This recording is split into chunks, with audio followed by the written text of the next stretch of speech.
I caught sight of my daughter panhandling in the street, clutching her infant daughter, and in that moment I understood that sometimes the devil wears designer clothes and calls you mama with a smile. 64 years on this earth, and I thought I'd seen everything. 3 decades selling luxury real estate in Miami taught me to read people, to spot lies wrapped in expensive suits. But nothing prepared me for that Tuesday afternoon on Biscayne Boulevard when I saw my Isabella, my brilliant daughter who'd graduated from FIU with honors, standing barefoot in the median with baby Maya strapped to her chest, begging for change. The Florida heat was brutal, the kind that makes asphalt shimmer like water. My doctor keeps warning me about my blood pressure, tells me to avoid stress. Well, watching your child reduced to desperation on a street corner tends to spike it regardless.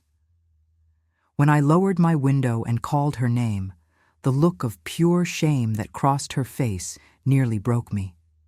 She tried to turn away, tried to pretend she hadn't heard me, but I wasn't having it. The cars behind me honked as I pulled over, hazards flashing, and practically dragged her into my air-conditioned sedan. She collapsed into the passenger seat, Maya whimpering against her chest, and I asked the question burning through my mind. Where was the luxury SUV we'd helped her buy?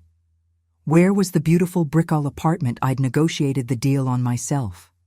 That's when my daughter told me about her husband Leonardo and his mother Beatrice, about how they'd stolen everything from her and thrown her out like garbage. And that's when I decided that being a grandmother meant more than baking cookies and spoiling grandkids. Sometimes it meant going to war. This is the story of how I taught 2 thieves that you don't mess with a Miami realtor's family and expect to walk away unscathed. If you're ready to hear how a 64-year-old woman dismantled a carefully constructed scheme of abuse and theft, hit that subscribe button. You're going to want to see how this ends. The Posada in Coral Gables wasn't much, but my old friend Roberto ran it with discretion that money couldn't buy.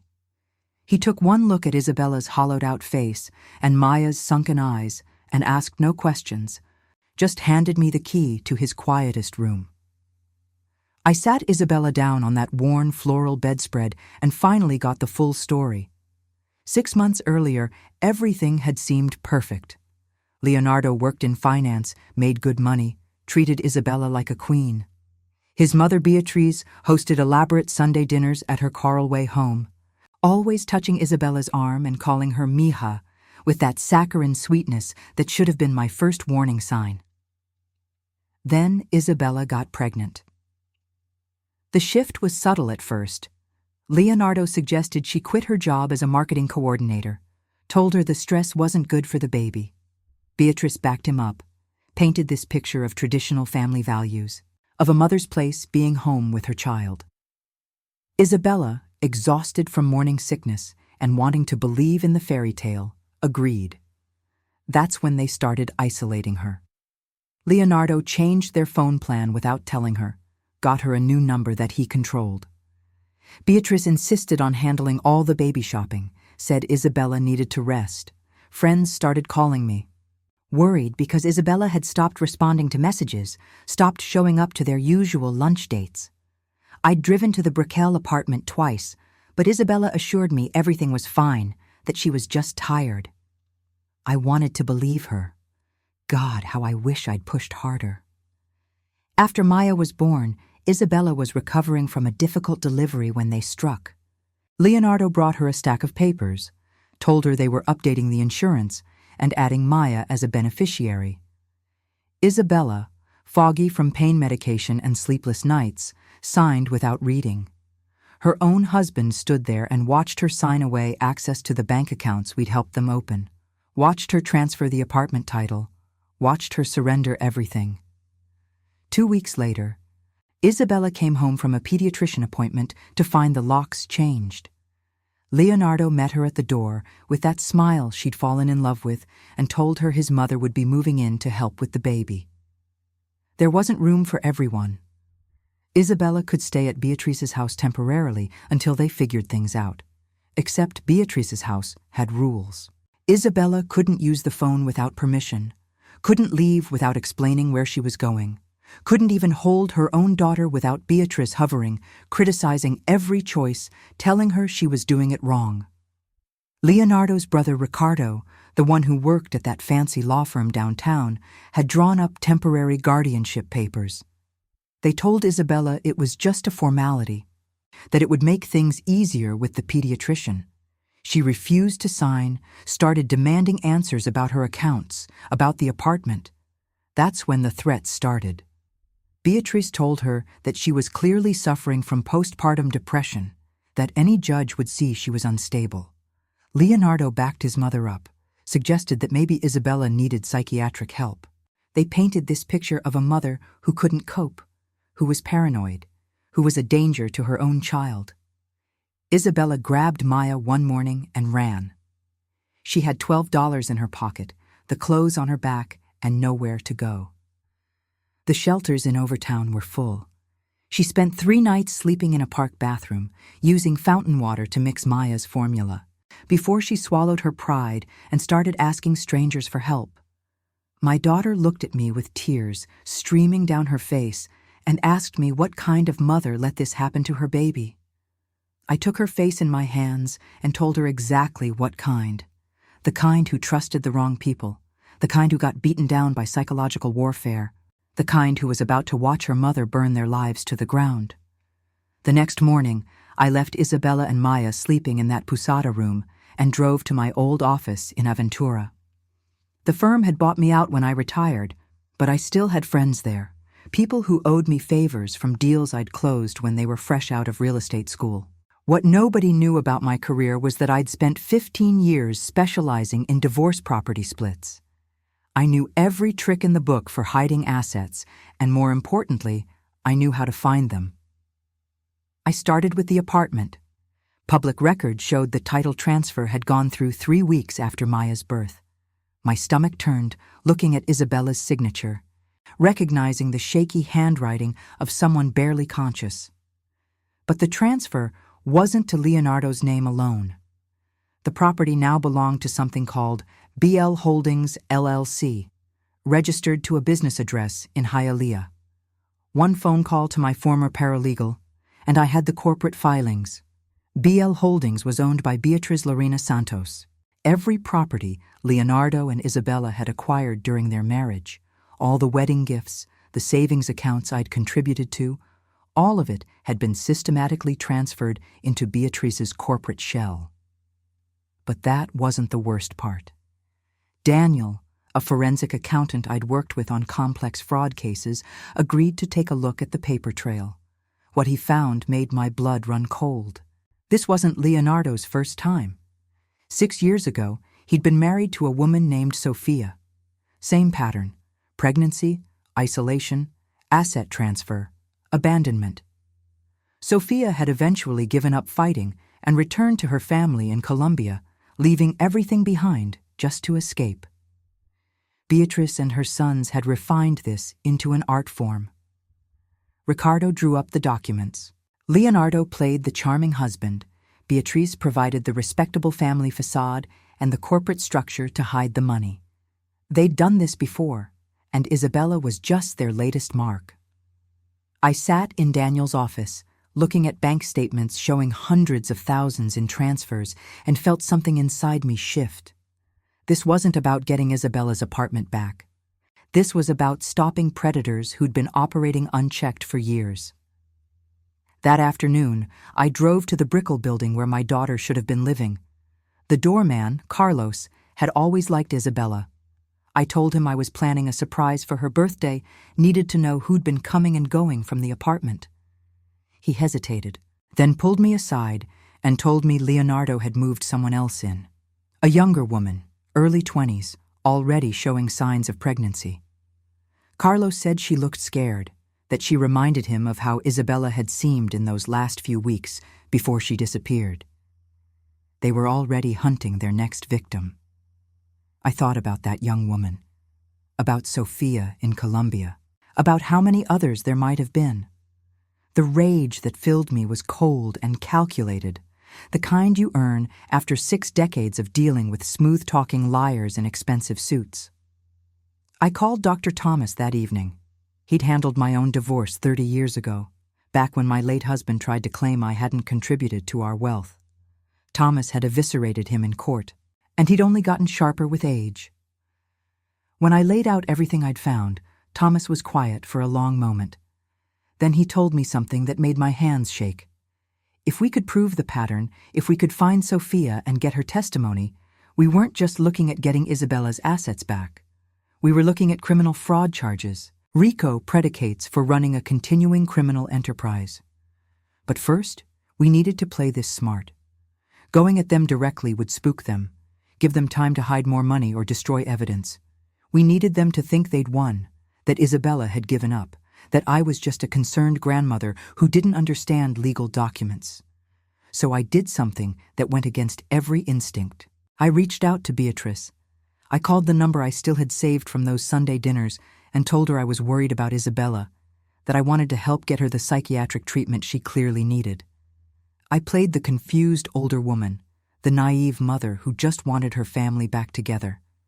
Beatrice's voice dripped with false sympathy as she told me how difficult it had been, how much they'd tried to help Isabella, how they only wanted what was best for little Maya. She invited me to Sunday dinner, said we should all sit down as a family and figure out the best path forward. I accepted, told her I'd be there, and hung up feeling like I needed a shower. Thomas told me I'd done exactly right. That dinner would give us an opportunity to record their lies, to see what other evidence might be sitting in Beatrice's house, to let them think they'd successfully manipulated another mark. But as I drove back to Coral Gables to check on Isabella, I couldn't stop thinking about that pregnant girl in the Brickell apartment. We needed to move faster than I'd thought. Sunday dinner at Beatrice's house was exactly what I expected. Perfectly arranged flowers, expensive wine she made a point of mentioning the price of, and enough fake warmth to heat the entire neighborhood. Leonardo greeted me at the door with a hug that made my skin crawl. He looked good, well-rested, like a man without a care in the world. He guided me through the house, one hand on my elbow as if I might stumble, calling me suegra, like we were one big happy family. Beatrice was in the kitchen, wearing an apron that probably cost more than most people's monthly rent. She kissed both my cheeks and told me how wonderful it was that we could all come together like this, how family was the most important thing. I played my part perfectly. I asked about Maya, said how much I missed seeing my granddaughter. Beatrice's face took on this practiced expression of concern as she explained that the baby was napping, that Isabella's instability had been so hard on the poor child that they were trying to maintain routine and structure. Ricardo was there too, sitting at the dining table in his tailored suit, looking every bit the successful attorney. He stood when I entered, shook my hand with just the right amount of sympathy, and told me how much he'd been hoping we could all talk. The meal itself was an exercise in performance. Beatrice served her famous arroz con pollo, made sure my wine glass stayed full, and steered the conversation toward how much they'd sacrificed, trying to help Isabella through her breakdown. Leonardo painted a picture of a wife who'd become paranoid after giving birth, who accused him of impossible things, who'd eventually run away in the middle of the night with Maya. They'd been frantic, he said, filed a missing persons report even though the police told them Isabella had the legal right to leave with her own child. I let them talk, nodded in the right places, made sympathetic noises. I mentioned that I'd seen Isabella, that she seemed confused, that I was worried about her mental state. That's when they struck. Ricardo leaned forward and explained that they'd been consulting with a psychiatrist who specialized in postpartum psychosis. The doctor had reviewed Isabella's behavior, the reports from concerned family members, and agreed that she needed intervention. They had the guardianship papers ready, they said. If I would just help convince Isabella to sign them voluntarily, they could avoid the trauma of a court battle. Beatrice reached across the table and took my hand, told me this was the hardest thing they'd ever had to do, but they had to think of Maya's safety. She asked if I understood, if I could see that they were the good guys here, that they only wanted to protect my granddaughter. I looked at this woman, at the calculated tears in her eyes, at the designer watch on her wrist that she'd probably bought with Isabella's money, And I understood something crucial. They actually believed their own performance. They'd convinced themselves they were the victims, that they deserved what they'd taken. So I gave them what they wanted. I told them I understood, that I'd talked to Isabella, that I just wanted what was best for everyone. I thanked them for dinner, for their patience, for taking such good care of my granddaughter. Leonardo offered to show me out. As we walked to the door, he made a comment about how the Brickell apartment was finally being properly maintained, how he'd found someone who actually appreciated what he provided. I asked, playing dumb, if he meant a housekeeper. He smiled and said something about having moved on, about how life doesn't wait for people who can't handle adult responsibilities. Then he mentioned, almost casually, that his new girlfriend was due in March, that maybe this time things would work out better, that he'd learned from his mistakes with Isabella. My blood pressure probably spiked right then, but I kept my face neutral, congratulated him, wished him well. In my car, I activated the recording app that Daniel had installed on my phone. Every word of that dinner, every admission, every lie, was documented. But I had one more stop to make. Finding Sophia took less time than I expected. Daniel's contacts in Colombia located her in Medellin, working as a translator. When I called her, explained who I was and what had happened to Isabella, the silence on the other end of the line stretched so long I thought we'd been disconnected. Then she started talking, and the story that came out was Isabella's nightmare in a different accent. Leonardo had swept her off her feet at a conference in Miami, married her within 6 months, convinced her to move her inheritance from Colombia into American accounts for better investment opportunities. Beatrice had welcomed her with open arms, helped her navigate a new country, insisted on holding all the important documents since Sophia's English wasn't perfect. The pregnancy had been the trigger there too. After their son was born, Sophia found herself cut off from everything. When she'd threatened to go to the police, Ricardo had shown her documents proving she'd signed away custody rights to Beatrice as the child's legal guardian. Documents she'd never seen before, bearing a signature that looked like hers, but that she swore wasn't. The final blow came when they told her she could leave any time she wanted, but the baby stayed. She'd be deported for abandoning her child, they said, or she could go quietly back to Colombia and they'd forget the whole thing. Sophia had fought for 3 months, living in the same shelters Isabella would later discover, before her family scraped together money to fly her home. She'd tried to pursue legal action from Colombia, but the cost and distance made it impossible. Eventually, she'd convinced herself it was better to let go, to try to heal, to accept that she'd never see her son again. That son would be 5 years old now. Sophia asked if I knew whether he was okay, if he was happy. I promised her I'd find out. I promised her a lot of things in that phone call, including that this time they wouldn't get away with it. Getting Sophia's testimony on record took another week of coordination with international attorneys and video depositions. Dr. Thomas pulled in a colleague who specialized in immigration law to ensure Sophia wouldn't face any complications from cooperating. Every detail had to be perfect. Meanwhile, Daniel had been digging deeper into BL Holdings. The company didn't just hold real estate. Beatrice was running what essentially amounted to an identity theft operation, opening credit cards in the names of her former daughters-in-law, taking out loans against properties that had been fraudulently transferred, building an empire on the backs of women who'd been too isolated and terrified to fight back. The total amount we could document exceeded $2 million. We also found Leonardo's son, Sophia's boy, living with Beatrice. The child appeared well cared for on the surface, but Daniel's surveillance photos showed a kid who never smiled, who flinched when Beatrice raised her voice, who sat alone in the yard while the adults entertained themselves inside. I made another hard decision. We needed to contact Child Protective Services, but not yet. If we triggered an investigation too early, Beatrice would lawyer up, hide evidence, and we'd lose our window. The timing had to be surgical. The pregnant girlfriend in the Brickell apartment was our wild card. Her name was Jennifer, and she was 23 years old, working as a receptionist at the same financial firm where Leonardo had his office. I'd seen this movie before. He was her boss, probably convinced her he was separated, and going through a difficult divorce, painted Isabella as crazy and vindictive. Getting close to Jennifer required creativity. I couldn't approach her directly without spooking Leonardo, so I did what any good realtor would do. I became a potential buyer.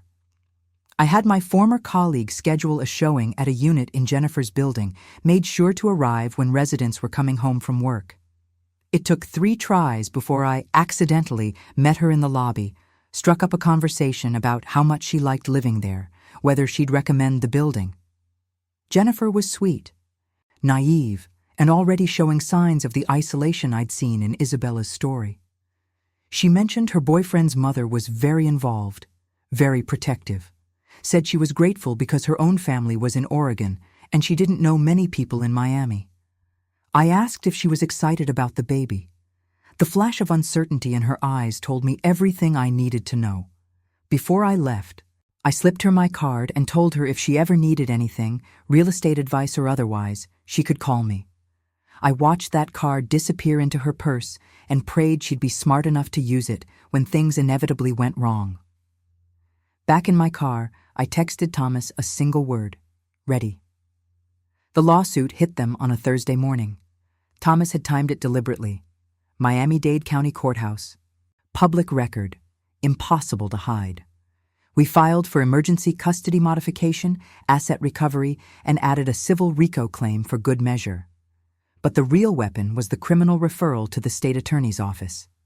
Daniel had spent weeks building a case that even the most overworked prosecutor couldn't ignore.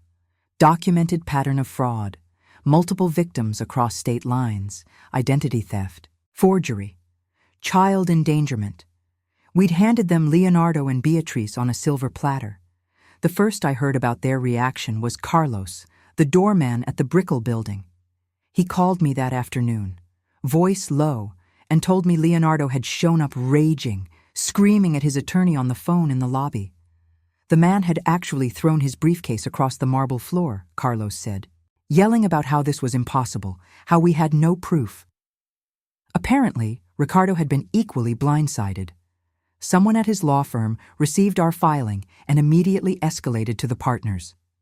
Having a junior associate named in a RICO complaint wasn't the kind of publicity they wanted. Ricardo was suspended pending internal investigation by close of business that same day. Beatrice's response was more calculated. She called me directly, voice dripping poison disguised as honey. She told me I was making a terrible mistake, that I was destroying my own family, that Maya would grow up knowing her grandmother chose pride over family unity. I let her talk herself out before I responded. Then I told her I'd found Sophia. Told her I knew about the others we were still tracking down. Told her the FBI's Financial Crimes Unit was already reviewing Daniel's evidence package. The silence on the other end was the sweetest sound I'd ever heard. But she rallied quickly, reminded me they had resources, that Ricardo had connections at the best firms in Miami, that they'd fight this until Isabella and I were bankrupt from legal fees. What Beatrice didn't know was that every attorney at Thomas's firm had agreed to work my case pro bono. Turns out elder abuse and domestic violence cases generate a lot of passion in the legal community, especially when the evidence is this clear-cut. The emergency custody hearing was set for 2 weeks out. In the meantime, Thomas had secured a temporary restraining order preventing Beatrice and Leonardo from disposing of any assets or leaving the jurisdiction. Their accounts were frozen. The Brickell apartment was locked down pending forensic accounting review. Isabella attended every meeting with Thomas, took notes, asked questions. I watched my daughter transform from the broken woman I'd found on that median into someone I barely recognized, focused, angry, determined. She requested and was granted supervised visitation with Maya, and those 2 hours twice a week became her fuel. The first visitation happened at a neutral location with a court-appointed supervisor. Isabella walked in, and Maya, who was being held by a social worker, immediately reached for her mother.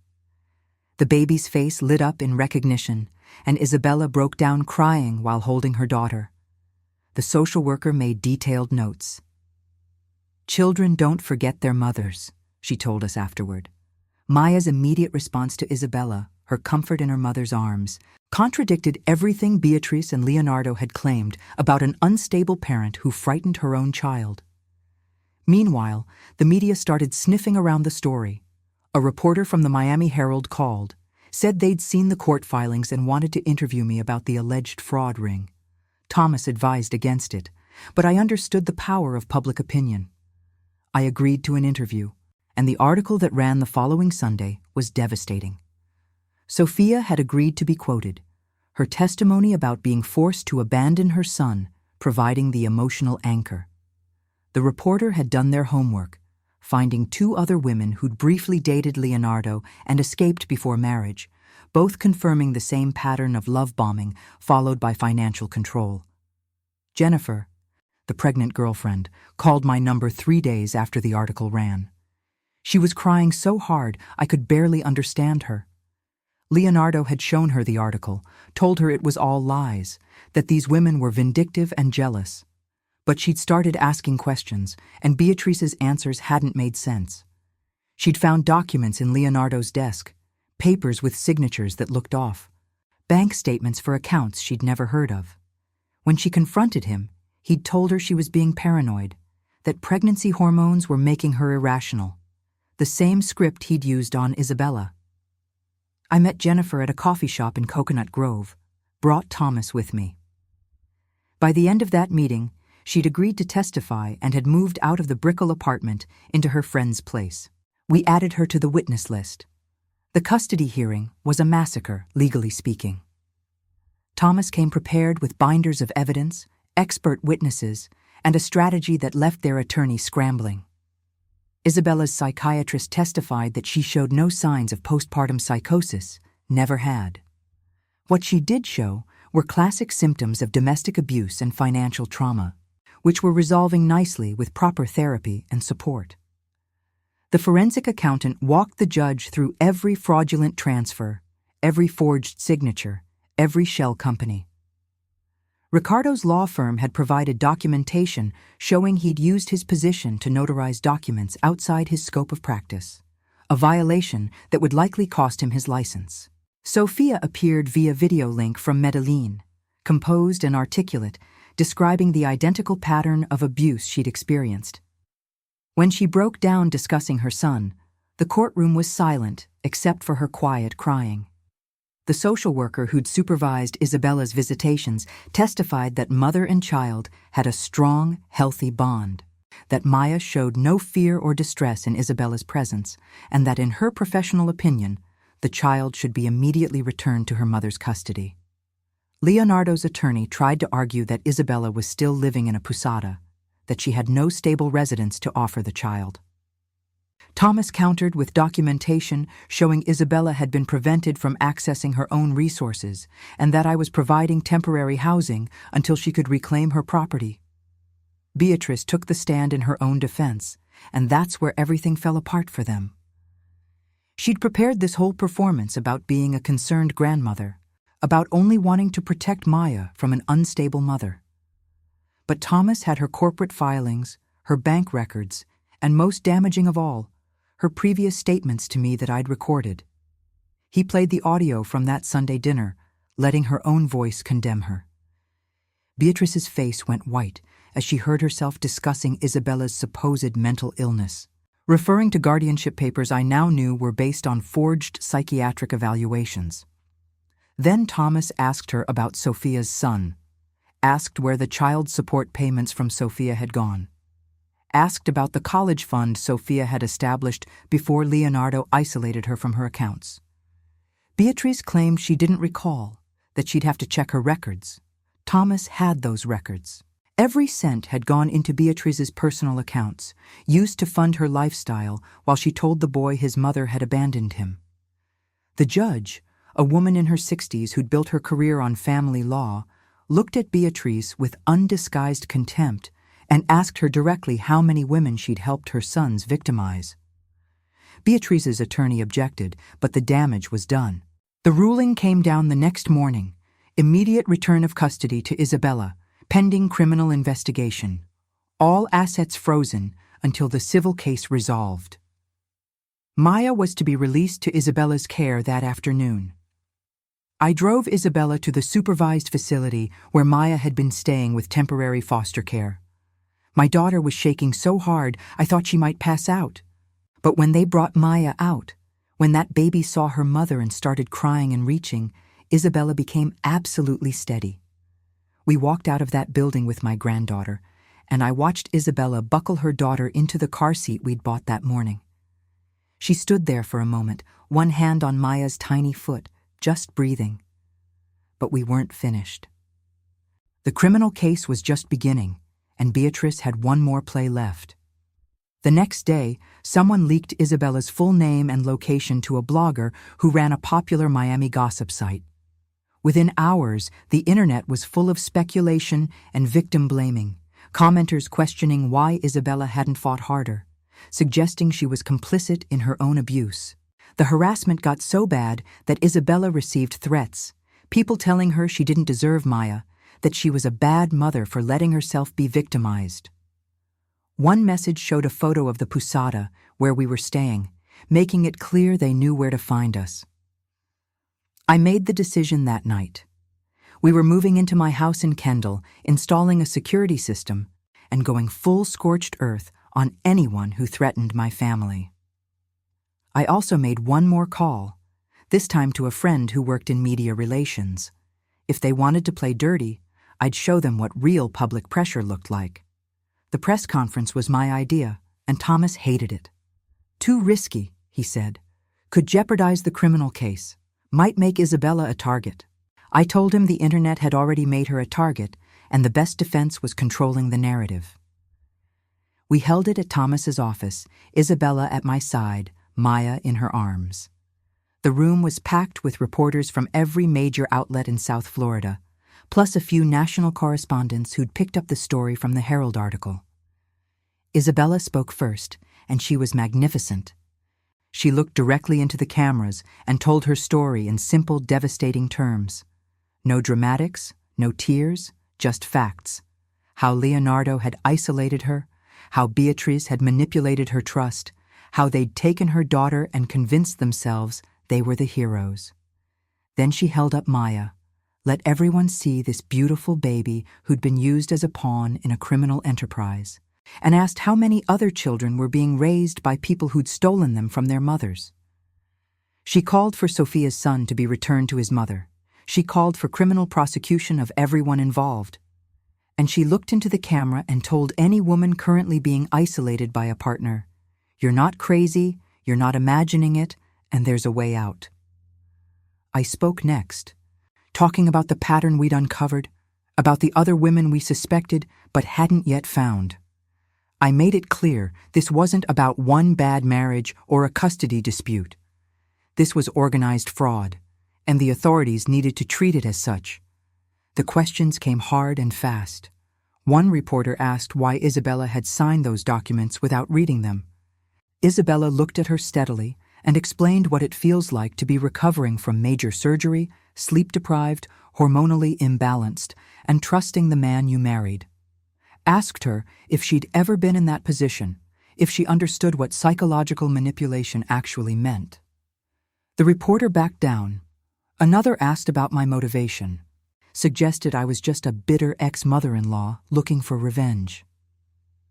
I smiled and told him I was a realtor who'd spent 3 decades dealing with people trying to commit fraud on property deals, and I recognized a scam when I saw one. This wasn't revenge, it was pest control. That line made the evening news. The story exploded. Within 24 hours, we had 3 more women contact Thomas's office with similar experiences involving Leonardo, Beatrice, and Ricardo. One had escaped before marriage. One had lost custody of her child 5 years ago and was now reaching out from Texas. One was currently engaged to Ricardo and having second thoughts after seeing the news coverage. The state attorney's office announced a grand jury investigation. The Florida bar opened formal disciplinary proceedings against Ricardo. Leonardo's employer placed him on administrative leave, then quietly terminated him when the negative publicity started affecting their business. Beatrice's community reputation, which she'd carefully cultivated over decades, crumbled in a matter of days. Her church group asked her to step down from the charity board. Her neighbors stopped speaking to her. Someone spray-painted "child thief" on her garage door. I didn't feel good about that last part, but I didn't stop it either. The civil case settled 3 weeks later.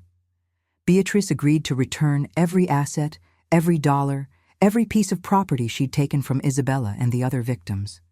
The Brickell apartment, the car, the bank accounts, all of it came back. She also agreed to surrender custody of Sophia's son and pay for his mother's relocation to Miami.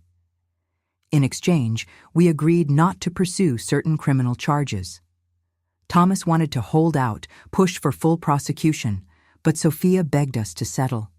She just wanted her son back, she said, and she wanted it to happen before he got any older, before any more damage was done. I understood that, even if it felt like letting them off easy. Leonardo and Ricardo still faced fraud charges. The grand jury returned indictments on 14 counts between them. Their trial was set for 6 months out, and the prosecutor was confident about conviction. But the real victory came from an unexpected source. Jennifer, the pregnant girlfriend, had gone to the police with recordings she'd made after our coffee shop meeting.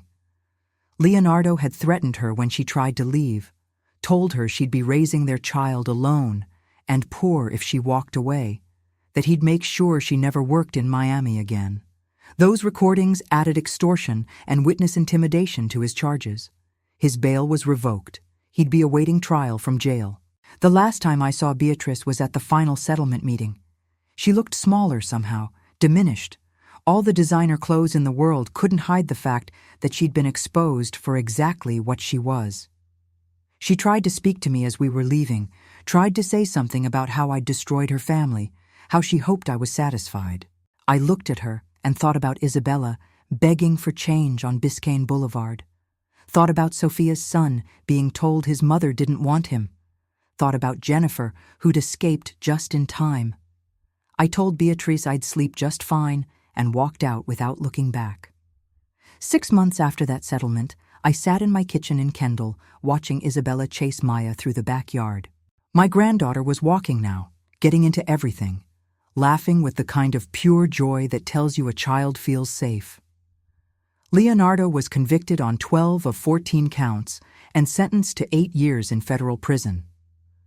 Ricardo lost his law license and took a plea deal that gave him 3 years. Beatrice avoided prison time due to her age and cooperation, but the financial penalties left her effectively destitute. The house in Coral Way was sold to pay restitution to her victims. Sophia and her son Miguel lived in a condo in Aventura now. The transition hadn't been easy.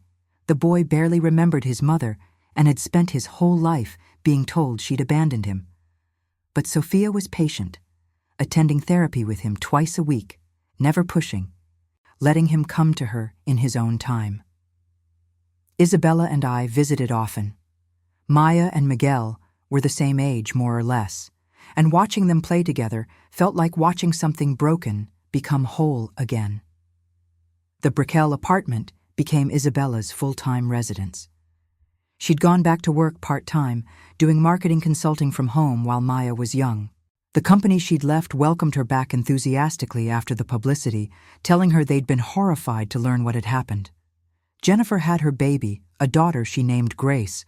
She'd moved back to Oregon to be near her family, but she sent us Christmas cards every year with photos. In her last letter, she thanked me for saving her life. I didn't think I'd done that much, but maybe giving someone permission to trust their instincts was enough. Daniel, the forensic accountant who'd cracked the case wide open, ended up starting a nonprofit focused on helping domestic abuse survivors navigate financial fraud. Isabella volunteered there, using her experience to guide other women through the process of reclaiming their lives. She'd become something of an advocate, speaking at conferences about financial abuse and coercive control. The woman from Texas who'd lost custody years ago got her teenage daughter back, though the relationship was complicated after so much time apart. The woman engaged to Ricardo called off the wedding and pressed charges for attempted fraud after finding evidence he'd been forging her signature on documents. Both of them, connected with Isabella, formed a kind of support network for survivors of the Santos family enterprise. As for me, I'd officially retired from consulting but found myself drawn into advocacy work alongside Isabella. Turned out my skills at spotting real estate fraud translated well to identifying financial abuse patterns. I'd testified as an expert witness in 3 cases, helping other families build cases against manipulative relatives. My blood pressure was better than it had been in years. Turns out righteous fury is better cardio than stress. On the 1-year anniversary of finding Isabella on that street corner, we drove back to Brickell together. Same boulevard, same traffic, same oppressive Miami heat. But this time, Isabella was driving her own car, Maya secure in the back seat, heading to lunch at a restaurant she'd chosen. We passed the median where I'd first seen her begging. Neither of us mentioned it, but I saw Isabella's hands tighten on the steering wheel, saw her glance in the rearview mirror at Maya. A few blocks later, we spotted someone familiar standing on another corner. Leonardo's cousin, one of the family members who'd supported Beatrice throughout the trial, was holding a cardboard sign asking for help. The financial investigation had implicated several extended family members in the fraud, and their assets had been frozen or seized as well. Isabella slowed down, and for a moment I thought she might stop. Then Maya started singing in the back seat, some nonsense toddler song, and Isabella smiled and kept driving. Some people might see that as cruel, as taking pleasure in another person's suffering. I saw it as my daughter choosing not to let the past consume her present. She didn't owe them her sympathy, didn't owe them anything at all. That evening, we had dinner at my house. Isabella had invited Sophia and Miguel, plus a few of the other women from the support group. My dining room was full of laughter, of children playing, of women who'd survived and rebuilt. Someone asked me how it felt, knowing that Leonardo and Beatrice had been stopped, that their operation was shut down for good. I thought about that question, about whether I felt vindicated or satisfied or triumphant. What I felt was tired, honestly. Tired but content. There would always be predators looking for vulnerable people to exploit. There would always be families torn apart by greed and manipulation. But there would also be people like us, like Thomas and Daniel and Carlos the doorman, willing to fight back. Isabella tucked Maya into the portable crib she kept at my house, then came back to the living room and curled up next to me on the couch like she used to when she was a little girl. She asked me if I thought Maya would remember any of this when she got older. I told her the truth, probably not the specifics, but she'd remember feeling loved and safe. She'd remember her mother fighting for her, and that would be enough. As everyone started leaving, promising to meet again next month, I stood on my porch watching them go. Sophia holding Miguel's hand, teaching him to wave goodbye. The other women exchanging phone numbers, making plans for lunch, building their own support networks. Isabella lingered at the door, Maya asleep in her arms. She told me she'd been thinking about her inheritance, about the money that had almost been stolen from her daughter. She wanted to set up a fund to help other women escape financial abuse situations, maybe hire attorneys for cases where the victim couldn't afford representation. I thought about that for a moment, about turning something so painful into something that might save someone else. I told her that sounded perfect, and that I'd contribute to it. We're launching it next month. We're calling it Maya's Fund, because my granddaughter deserves to grow up in a world where women like her mother have a fighting chance.